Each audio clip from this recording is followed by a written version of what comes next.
હીરા ઉદ્યોગમાં છેલ્લા 2 વર્ષથી ભારે મંદી ચાલી રહી છે, જેના કારણે રત્ન કલાકારોની આર્થિક સ્થિતિ ખૂબ જ ખરાબ થઈ ગઈ છે. યોગ્ય કામ અને પગાર ન મળવાથી રત્ન કલાકારોના આપઘાતના બનાવોમાં પણ વધારો થયો છે.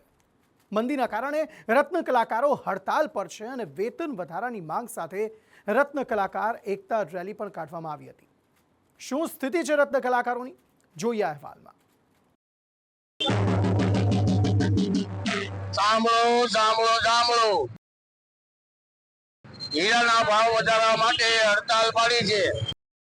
સુરતના ડાયમંડ ઉદ્યોગમાં મંદીને લઈને રત્ન કલાકારોની સ્થિતિ કફોડી થઈ છે. રત્ન કલાકારોની સામે રોજગારીનું સંકટ ઊભું થયું છે. હીરા ઉદ્યોગમાં મંદીની સ્થિતિમાં 50%થી વધુ રત્ન કલાકારો બેરોજગાર બની ગયા છે. રત્ન કલાકારોને ઘર ચલાવવા ફાંફા પડી ગયા છે. આર્થિક ભીંસને કારણે અનેક રત્ન કલાકારો આપઘાત કરી રહ્યા છે. આ સ્થિતિમાં રાજ્ય સરકાર રત્ન કલાકારોની વહારે આવે તેવી માંગ સાથે સુરતના કતારગામથી કાપોદ્રા હીરાબાદ સુધીની રત્ન કલાકાર એકતા રેલી કાઢવામાં આવી હતી. મિની બજારમાં સરદાર પટેલની પ્રતિમાને પુષ્પાંજલિ કરીને ભારત માતા કી જય અને વંદે માતરમના નારા સાથે આ રેલી નીકળી હતી. અમારા કારીગરોનો પગાર વધવો જોઈએ. અમારો જે કારીગરો છે એનો પગાર વધવો જોઈએ અને ઉચ્ચ સ્તરીય સમિતિ બનવી જોઈએ. અમને સરકાર સામે કોઈ વાંધો નથી. આ સરકાર સામે કોઈ અમને વાંધો નથી, પરંતુ સરકાર જે બોલી છે એ પ્રમાણે હાલે અને સરકાર જે બોલી છે એ પ્રમાણે હાલે.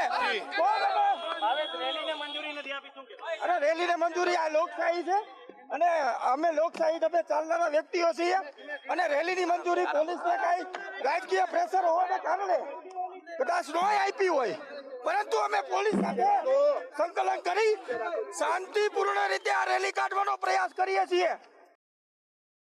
હીરા ઉદ્યોગમાં છેલ્લા 2 વર્ષથી ભારે મંદીનો માહોલ છવાયો છે.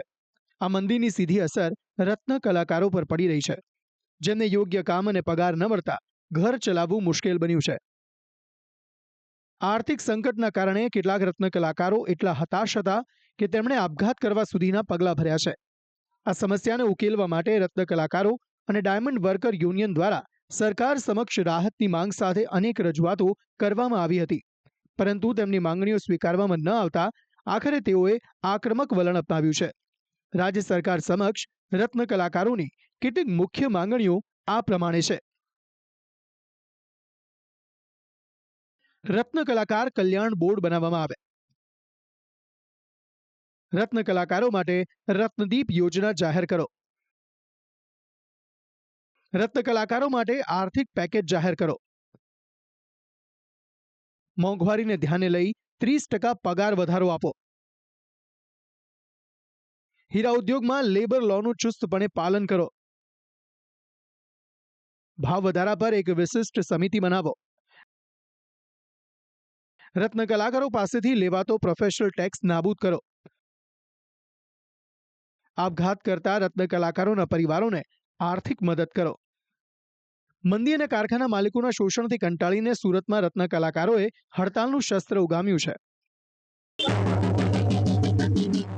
સાંભળો સાંભળો સાંભળો, હીરાના કારીગરો સાંભળો, હીરાના ભાવ વધારવા માટે હડતાલ પાડી છે અને પોતાના હક્કો માટે લડત શરૂ કરી છે.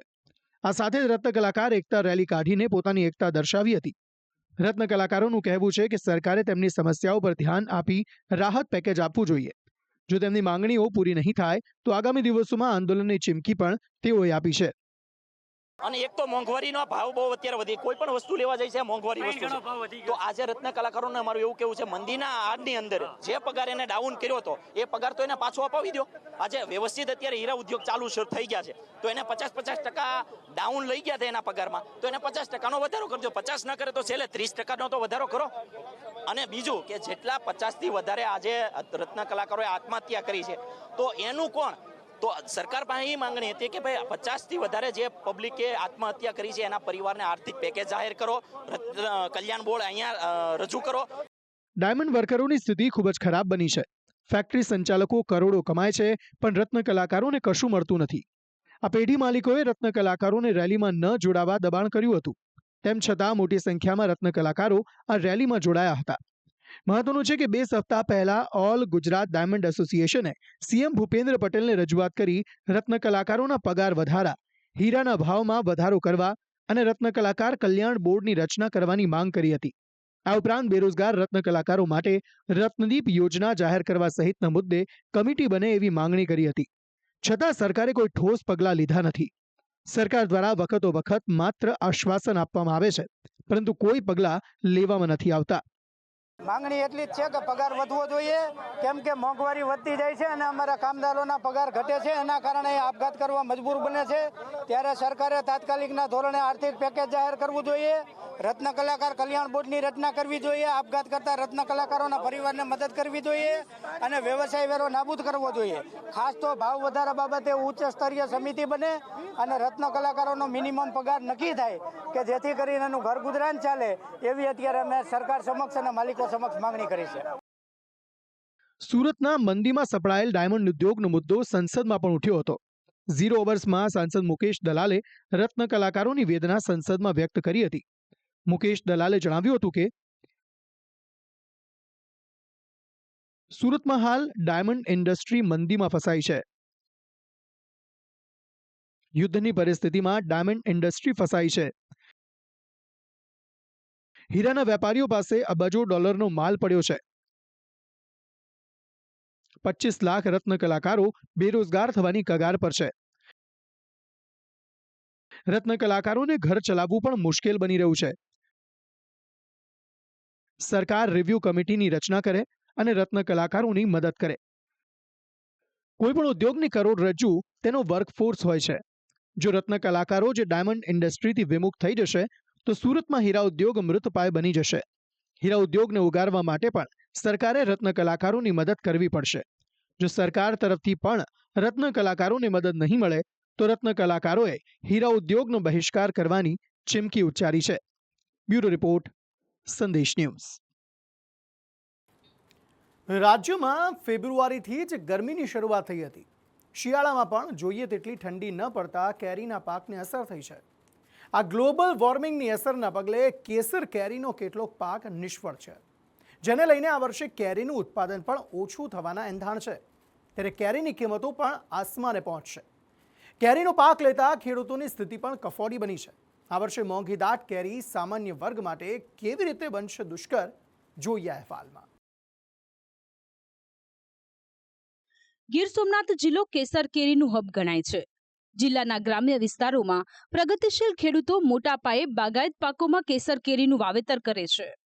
આ વર્ષે વિષમ તાપમાનના કારણે કેરીનું ઉત્પાદન ઘટીને નિષ્ફળ જવાની સંભાવના દેખાઈ રહી છે. આ વર્ષે આંબામાં મોર આવવાની શરૂઆત થઈ હતી અને ત્યારબાદ આંબા પર નાની નાની ખાખડી પણ જોવા મળી હતી. પરંતુ શિયાળામાં ઓછી ઠંડી અને ઉનાળો જામતા પહેલા વહેલા ગરમીને કારણે આંબા પરના મોર ખરી જવાનું પ્રમાણ વધી ગયું હતું. વિષમ તાપમાન અને ગરમીના પ્રકોપના કારણે 50 થી 60% ઓછું ઉત્પાદન થવાની સંભાવના છે. તેની અસર પણ જોવા મળી છે. શિયાળામાં ઓછી ઠંડીના કારણે આંબા પરના મોર ખરી પડ્યા.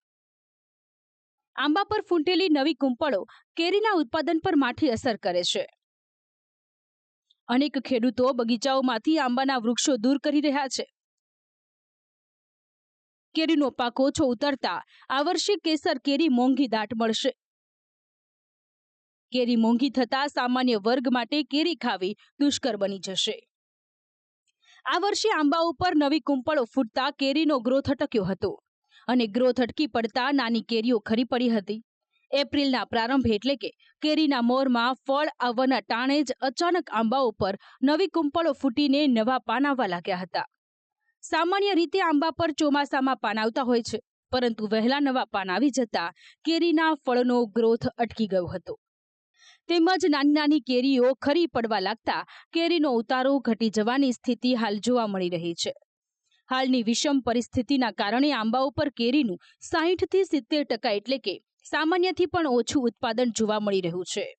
ઓછું ઉત્પાદન થવાને કારણે મોંઘી દાટ થનાર કેસર કેરી સામાન્ય પરિવારો માટે દુષ્કર બની રહેશે. દવા હાટી છે, એમાં કાંઈ છે નહીં, એટલે કે નભાનો આધાર આવી ગયો છે.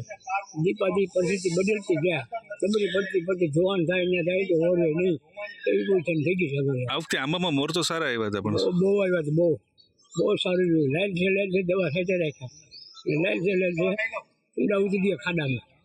હવે એ ખાડો બુરાય કઈ બુરાય મજૂરી કરી દવાના પૈસા દેવા શું કરવું. અત્યારે શું પરિસ્થિતિ છે આંબાની? અત્યારે આંબાની પરિસ્થિતિ કાંઈ છે નહીં મળતું. રોગે મોરે ખરીદે કાંઈ છે નહીં. ગીર સોમનાથ પંથકમાં પ્રગતિશીલ બાગાયતકાર ખેડૂતો કેસર કેરીના શ્રેષ્ઠ ઉત્પાદન માટે ખૂબ જ જાણીતા છે. અહીંની કેસર કેરીની માંગ માત્ર દેશમાં જ નહીં વિદેશોમાં પણ હોવાથી એક્સપોર્ટ કરવામાં આવે છે. દર વર્ષે અંદાજે 8 થી 10,000 ટન કેરીનું આ પંથકમાં ઉત્પાદન થતું હોય છે. પરંતુ હાલ ગ્લોબલ વોર્મિંગની અસર અને વિષમ તાપમાનના કારણે કેસર કેરીનો સફળ પાક લેવો પડકારરૂપ બની ગયો છે. જેના કારણે આ વર્ષે માત્ર 2 થી 5,000 ટન જ કેરીનું ઉત્પાદન થવાની સંભાવના જોવા મળી રહી છે. કુદરતના ક્રમ મુજબ ડિસેમ્બર જાન્યુઆરીથી કડકડતી ઠંડીમાં આંબા ઉપર મોર બેસવા લાગે છે અને ફેબ્રુઆરીમાં આંબા પૂર્ણ કક્ષાએ મહોરી ઉઠે છે. પરંતુ આ વર્ષે દિવાળી બાદ વિષમ વાતાવરણને કારણે આંબા ઉપર પાંખા મોર બેઠા હતા અને ઉનાળા પહેલાની વધારે ગરમીના કારણે નાના ફળ ખરી જવાનું પ્રમાણ વધી જતા કસમયે આંબા પર નવા પાન આવવા લાગ્યા છે, જેની કેરીના કુદરતી ઉત્પાદનને ગંભીર અસર થઈ છે. આંબાના બગીચા છે એમાં અત્યારે કઈ છે નહીં, બરોબર.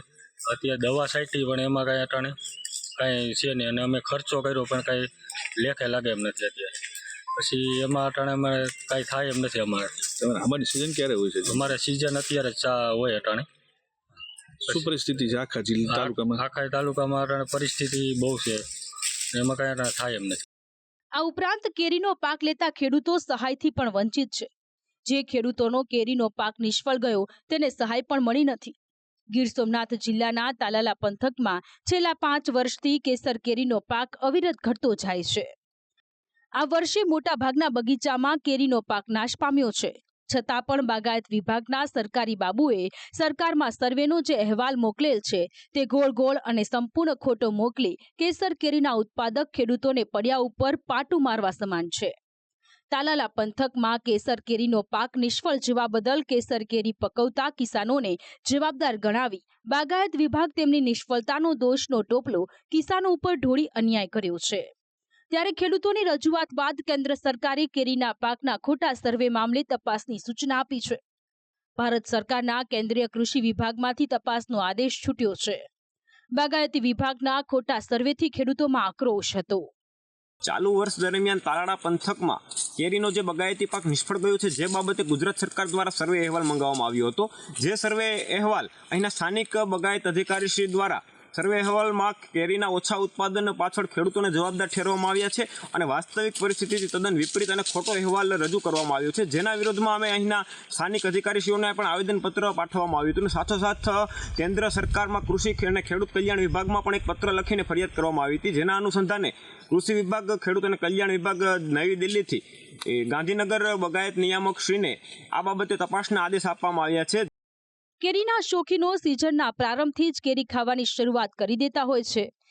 પરંતુ જેઠ સુદ 11 જેને ભીમ 11 તરીકે ઓળખવામાં આવે છે તે દિવસે સૌથી વધારે કેરી આરોગતા હોય છે. પરંતુ આ વર્ષે કેરીની ભારે માંગની સામે ઉત્પાદન ઓછું થતા અપૂરતા પુરવઠાને કારણે કેરીના ભાવ ઊંચકાઈ જવાની પૂરી સંભાવના જોવા મળી રહી છે. બ્યુરો રિપોર્ટ, સંદેશ ન્યૂઝ.